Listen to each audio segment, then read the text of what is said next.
భరద్వాజ గారు, ఈరోజు జరిగిన ప్రమాణ స్వీకారం తర్వాత అందరికీ ఒక ఆలోచన. హ్యాట్రిక్ కొట్టాడు కదా బాలయ్య, 3 టైమ్స్ ఎమ్మెల్యే. అవును. మంత్రివర్గంలోకి ఎందుకు వెళ్ళలేదు, లేకపోతే వాళ్ళు తీసుకోలేదా, ఏమైనా వెళ్ళలేదా, అసలు ఏం జరుగుతుంది అక్కడ అని చెప్పి ఒక చిన్న డిస్కషన్ అయితే నడుస్తుంది. దీనికి ముందు కూడా ఒక డిస్కషన్ నడిచింది. బట్ క్లియర్గా ఈరోజు అయితే ఈరోజు చేసిన వాళ్ళు లేరు. అంటే ఒకవేళ కూటమి ప్రభుత్వం ఏర్పడితే నందమూరి బాలకృష్ణ మంత్రివర్గంలోకి వెళ్తున్నాడు అనే ప్రచారం జరిగింది మొదట.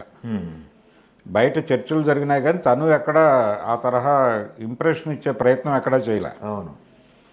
అయితే తను చాలా ఇండికేషన్స్ ఇస్తూ వచ్చాడు. నేను క్యాబినెట్లోకి వెళ్ళటం లేదు, వెళ్ళబోవడం లేదు అనేది ఆయన చాలా సందర్భాల్లో ఇండికేట్ చేస్తూ వచ్చాడు. వెళ్ళాలనే ఉద్దేశం బాలకృష్ణకి లేదు అనేది అర్థమైంది అందరికీ. లిస్ట్ ప్రిపరేషన్ అప్పుడు కూడా అంటే ఒకటి తన ఆలోచన కావచ్చు, ఇది తన ప్రభుత్వం, తన పార్టీ ప్రభుత్వం, ఆల్రెడీ బావగారు ముఖ్యమంత్రిగా ఉన్నాడు, తన అల్లుడు అవును అల్లుడు మంత్రిగా ఉన్నాడు, మేనల్లుడు అల్లుడు అక్కడ మంత్రిగా ఉన్నాడు, బావగారేమో ముఖ్యమంత్రిగా ఉన్నాడు, ఇప్పుడు తను కూడా క్యాబినెట్లోకి వెళ్ళటం అవసరమా? అంటే ఇది దాదాపు కుటుంబ పాలన అనేటువంటి పరిస్థితికి వచ్చేస్తుంది. అవును. రెండోది బాలకృష్ణను ఎక్కడ అకామిడేట్ చేయాలి మంత్రివర్గంలో అనేది ఒక ప్రశ్నగా మారుతుంది. ఎందుకు అసలు ఆ ఇబ్బంది ఎందుకు కలిగించాలి అనేది అతను బలంగా ఫీల్ అయినట్టుగా మనకు అర్థమవుతుంది. అందుకని మంత్రివర్గంలోకి వద్దు, పార్టీకి సేవ చేద్దాం, ఎమ్మెల్యేగా ఉందాం, ప్రజలకు సేవ చేద్దాం, అలాగే తనకి ఇప్పటికే క్యాన్సర్ హాస్పిటల్ బాధ్యతలు ఉన్నాయి. అవును. సో ఈ విజయాన్ని హాస్పిటల్ అభివృద్ధికి మనం ఎలా వినియోగించాలి ఇలాంటి ఆలోచనలు ఉన్నాయి అతనికి. అందుకని కొత్తగా వేరే బాధ్యతలు పెట్టుకోవాలని అనుకోవడం లేదు. రెండోది కేంద్రంలో రేపు క్యాబినెట్ విస్తరణలో ఎలాగూ తన సోదరి పురంధేశ్వరికి కూడా అక్కడ చోటు లభించే పరిస్థితి ఉంది. ఓకే. అందుకని తను ప్రత్యేకంగా ఎందుకు మంత్రి అవ్వాలి అనేది. రెండోది బాధ్యతలు పెరుగుతాయి. అవును. తను కమిట్మెంట్స్ ఉన్నాయి, ఇండస్ట్రీకి సంబంధించిన కమిట్మెంట్స్ ఉన్నాయి. అవును. దీన్ని డిస్టర్బ్ చేసుకుని వెళ్ళాలి అని అనుకోవడం లేదు అతను. రెండోది చాలా సక్సెస్ఫుల్ కెరియర్ ఇప్పుడు మొదలైంది అతను. ఇండస్ట్రీ పరంగా కూడా హ్యాట్రిక్ కొట్టున్నాడు. 3 విజయాలు, అలాగే తను నిర్వహించినటువంటి షో చాలా పెద్ద సక్సెస్. అది కంటిన్యూస్ సినిమాలు ఉన్నాయి, మళ్ళీ ఇంకా కంటిన్యూస్గా ప్రాజెక్టులు ఉన్నాయి. సినిమా తన దగ్గరికి చాలా సబ్జెక్టులతో చాలామంది డైరెక్టర్లు అప్రోచ్ అయి ఉన్నారు.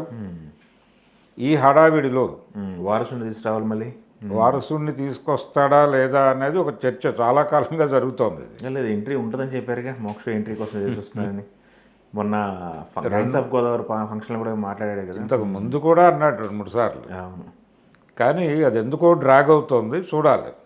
సత్యానంద్ గారి దగ్గర ట్రైన్ అవుతున్నారని విన్నాను. అవును, ట్రైన్ అవుతున్నాడు. కొంత తన దీనిలో కూడా ఫిజిక్లో కూడా కొంచెం మార్పు కనిపిస్తోంది ఇప్పుడు. అది ఒక ప్రయత్నం, అదొక కార్యక్రమం ఉంటే ఉండొచ్చు. కానీ తన పర్సనల్ కమిట్మెంట్స్ చాలా ఉన్నాయి. అందుకని ఇప్పుడు ఈ టైంలో దాన్ని వదిలిపెట్టి ఇక్కడేదో అంటే ఇక్కడేమో తన ప్రవేశం ద్వారా కొంత గందరగోళం క్రియేట్ చేసిన వాడు అవుతాడు అతను. అంటే ఏ పదవి ఇవ్వాలి, ప్రాముఖ్యత ఏమిటి, అక్కడ ఆల్రెడీ లెక్కలు ఉన్నాయి. అవును. పవన్ కళ్యాణ్ ఉన్నాడు, లోకేష్ ఉన్నాడు, వీళ్ళందరిని అకామిడేట్ చేయాలి. అలాగే బీజేపీని అకామిడేట్ చేయాలి.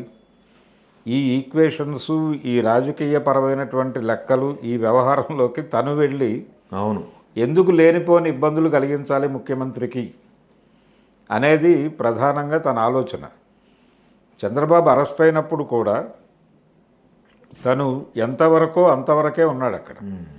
తన అవసరం ఉన్నప్పుడు వెళ్ళి సర్వీస్ చేయటం తప్ప మిగిలిన టైంలో అనవసరంగా అక్కడ ఏదో కనిపించాలనుకోవటము, లేకపోతే తను మాట్లాడాలనుకోవటం, ఇలాంటి కార్యక్రమాలు ఎప్పుడూ పెట్టుకోలేదు. తెలంగాణలో ఒకవేళ పోటీ చేసి ఉంటే అసెంబ్లీ ఎన్నికల్లో ఆ ప్రచార బాధ్యతలు భుజానేసుకోవడానికి నేను సిద్ధమనే మాట అన్నాడు ఆయన.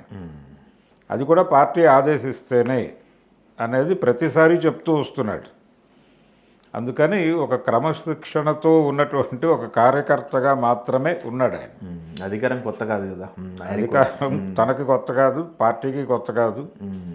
అంటే తన తండ్రి 3 సార్లు ముఖ్యమంత్రి అయ్యాడు, అవును. ఈయన బావగారు బావగారు 4వసారి ముఖ్యమంత్రి అయ్యాడు ఇప్పుడు. కాబట్టి ఇవేవి మనకి కొత్త కాదు అనేటువంటి అభిప్రాయం ఈరోజు వేదిక మీద కూడా అలాగే ఉన్నాడు. వేదిక మీద కూడా ఎక్కడా తను ఏమాత్రము తుళ్ళింత కనిపించలేదు. చాలా బ్యాలెన్స్డ్గా, చాలా జెంటిల్గా ఉన్నాడు. అది చాలామందిని అట్రాక్ట్ చేసింది ఆ ధోరణి. అంటే వచ్చిన వాళ్ళని రిసీవ్ చేసుకోవటం, వాళ్ళని వేదిక మీద కూర్చోబెట్టడం, ఆ మొత్తం తన రెస్పాన్సిబిలిటీగా చేశాడు. అంటే ఒక క్రమశిక్షణాయుతమైనటువంటి కార్యకర్తగా మాత్రమే కనిపించాడు బాలకృష్ణ. ఎక్కడ తనేదో లీడ్ తీసుకుంటున్నట్టో లేకపోతే ఈ విజయంలో తన భాగం ఏమిటి అనేది వెతుక్కుంటున్నట్టుగానో ఎక్కడా కనిపించలేదు. ఇప్పుడే కాదు, మొదటి నుంచి లేదు. ఎలక్షన్ రిజల్ట్స్ వచ్చిన తర్వాత చాలామంది కొంచెం తుళ్ళింతతో ప్రకటనలు చేయటం అవి చేశారు. బాలకృష్ణ ఎక్కడా మీడియా ముందుకు వచ్చి ఆవేశపడి మాట్లాడినటువంటి దాఖలాలు లేవు. చాలా సైలెంట్గా తను ఏం చెయ్యాలో, ఎప్పుడు మాట్లాడాలో అప్పుడు మాత్రమే మాట్లాడుతూ ఆ బ్యాలెన్స్ మెయింటైన్ చేస్తున్నాడు. తన అవసరం ఉన్న ఏ సందర్భంలోనూ వెనక్కి వెళ్ళలేదు. అది ఆ బ్యాలెన్సు, ఆ సెటిల్నెస్ కనిపించింది ఈరోజు వేదిక మీద. అందుకని ఆయన వాంటెడ్గానే మంత్రి పదవి తీసుకోలేదు. ఈ విషయం ఆల్రెడీ అభిమానులకి కన్వే అయిపోయింది. సో ఇప్పుడు ఎవరు ఆయనకు మంత్రి పదవి ఇవ్వలేదు అనేది ఒక కాంట్రవర్సీగాను, లేకపోతే ఏదో గ్యాప్ ఉంది వాళ్ళ మధ్య అనేటువంటి పరిస్థితితో లేదు. ఆయనకు వేదిక మీద ఉన్నాడు, చాలా ప్లెజెంట్గా ఉన్నాడు, హ్యాపీగా ఉన్నాడు.